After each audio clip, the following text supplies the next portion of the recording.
आज का दंगल बाबा साहेब अंबेडकर के अपमान पर है। आज दिन भर अमृतसर से दिल्ली तक विरोध प्रदर्शनों का सिलसिला जारी रहा। बीएसपी से लेकर दलित संगठनों तक सबने पंजाब में आम आदमी पार्टी की सरकार और दिल्ली में केजरीवाल के खिलाफ प्रदर्शन किया है। दरअसल गणतंत्र दिवस के दिन ही अमृतसर में बाबा साहेब अंबेडकर की प्रतिमा पर हमला हुआ। उसे तोड़ने की कोशिश की गई। वहां रखी संविधान की प्रतिमूर्ति जलाने की भी कोशिश हुई। हमलावर हालांकि पकड़ा गया, लेकिन उसने ऐसा क्यों किया, यह पुलिस पता नहीं लगा पाई है।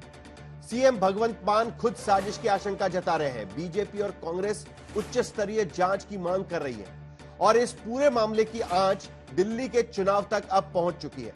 दिल्ली में बीजेपी आम आदमी पार्टी को दलित विरोधी बता रही है, तो पंजाब में कांग्रेस भगवंत मान सरकार पर दलित डिप्टी सीएम नहीं बनाने और दलित विधायक को अपमानजनक बातें कहने के मुद्दे भी उठा रही है।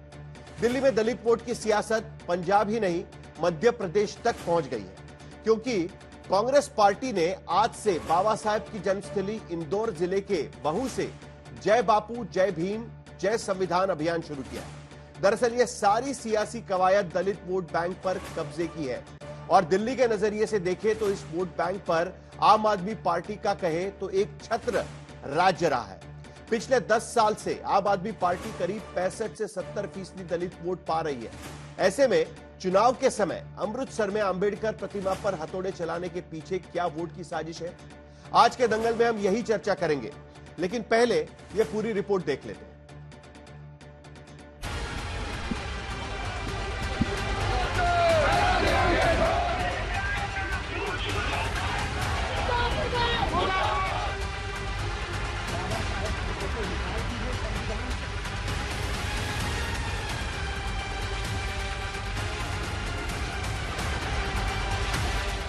देश में अंबेडकर और संविधान के नाम पर राजनीति का हाल ये है कि दिल्ली से अमृतसर तक आम आदमी पार्टी के खिलाफ प्रदर्शन हो रहे हैं, तो दिल्ली चुनाव का रण क्षेत्र छोड़ कांग्रेस पार्टी मध्य प्रदेश के महू में जय बापू, जय भीम, जय संविधान कर रही है।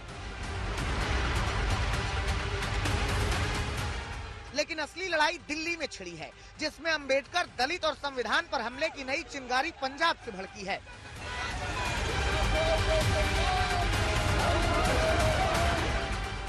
क्योंकि जिस दिन पूरा भारतवर्ष बाबा साहेब अंबेडकर के संविधान और गणतंत्र भारत का उत्सव मना रहा था, उसी दिन अमृतसर में हेरिटेज स्ट्रीट के टाउन हॉल एरिया में बाबा साहेब की प्रतिमा पर हथौड़े चल रहे थे। संविधान की किताब पर आग लगाने की कोशिश हो रही थी। जिस सीढ़ी को बाबा साहब के गले में माला डालने के लिए लगाई गई सीढ़ी पर चढ़कर हमला करने वाले आरोपी को गार्ड्स ने पकड़ लिया। पुलिस ने उससे पूछताछ की। पता चला मोगा जिले के रहने वाले आरोपी का नाम आकाशदीप सिंह है, जो दुबई में मजदूरी करता था। कुछ महीने पहले घर लौटा है। उसका परिवार मोगा के धर्मकोट में चुगा बस्ती इलाके में किराए पर रहता है। जो बंदा मिसचीफ करता है तो कोई प्री डिटरमिन्ड माइंड से ही आया है, उसी बात को सारी को अनरेवल कर रही है, जो मतलब उसको अनफोल्ड करेगी पुलिस की इन्वेस्टिगेशन। आरोपी ने बाबा साहब की मूर्ति क्यों तोड़ी, इसकी पूरी पड़ताल बाकी है, लेकिन इस हमले पर सियासत पंजाब से दिल्ली तक उबल पड़ी। पंजाब के सीएम भगवंत मान कह रहे हैं कि आरोपी और उसके पीछे की साजिश का पता लगाकर सख्त कार्रवाई की जाएगी।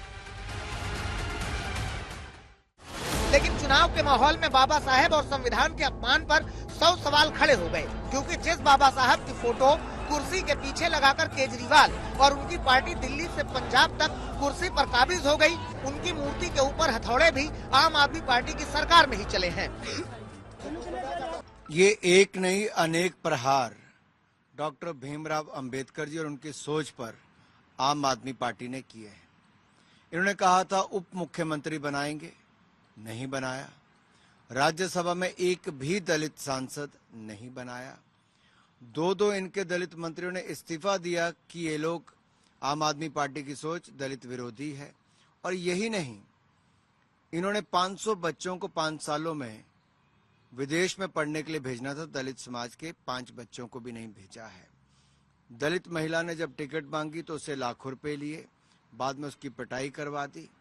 यही नहीं, दलित का जो फंड मिलता है, इन्होंने दलित समुदाय के उस फंड का भी दुरुपयोग किया। मुख्यमंत्री ने आम आदमी पार्टी के दलित विधायक को जूता सूंघाने की बात कही। यहां तक कि आम आदमी पार्टी के मुख्यमंत्री ने अपने गले का हार निकाल के अंबेडकर के गले पे डाल दिया। तो ये अंबेडकर जी का अपमान था कि नहीं था? बीजेपी केजरीवाल को अंबेडकर विरोधी करार दे रही है तो कांग्रेस देश विरोधी। केजरीवाल को फर्जीवाल कह चुके अजय माकन ने अब पार्टी की पंजाब यूनिट के साथ केजरीवाल पर चौथा सीरियल अटैक किया है।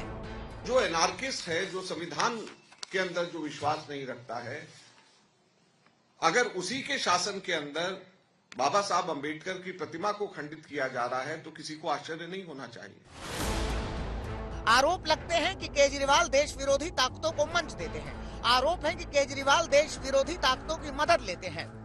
आरोप है कि देश विरोधी ताकतों को वो समर्थन देते हैं। 2017 में केजरीवाल खालिस्तानी के घर ठहर चुके हैं। 2024 में खालिस्तानी संगठन ने केजरीवाल को 128 करोड़ रुपए देने का दावा किया। भगवंत मान ने दावा करने वाले खालिस्तानी पर मुकदमा तक नहीं किया। केपीएस गिल साहब ने कहा कि सिर्फ अगर आम आदमी पार्टी अगर आएगी तो आतंकवाद और रेडिकल्स यहाँ पे बढ़ेंगे, दूसरी पार्टियों के साथ में नहीं बढ़ेंगे। ऐसा गिल साहब ने 2 फरवरी 2017 में कहा। दरअसल केजरीवाल के खिलाफ पंजाब से दिल्ली तक जो हमले का नया मोर्चा खुला है, उसके पीछे दलित वोट की राजनीति है। क्योंकि दिल्ली में पिछले चुनाव की बात की जाए तो 2020 में आम आदमी पार्टी को वाल्मीकि वोट 65% मिले, तो बीजेपी को 29%, कांग्रेस को 4%। इसी तरह जाटव वोट आम आदमी पार्टी को 72% मिले, बीजेपी को 22%, तो कांग्रेस को 3%।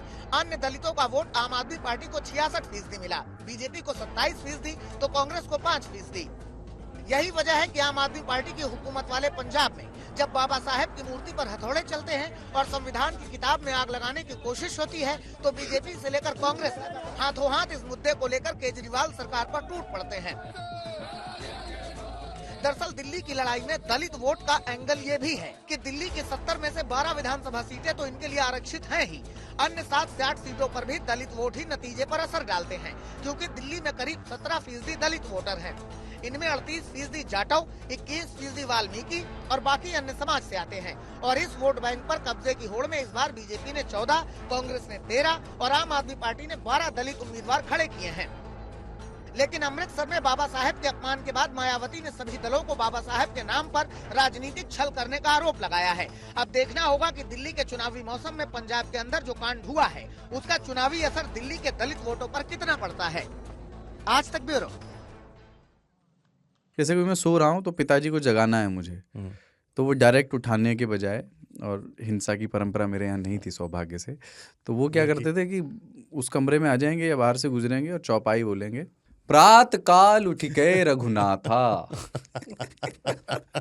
मात पिता गुरु नावई माता। कभी कभी मैं गुस्से में उठ करके अरे पापा चरण स्पर्श किया और सो गया। मैंने कहा अब मत उठाना।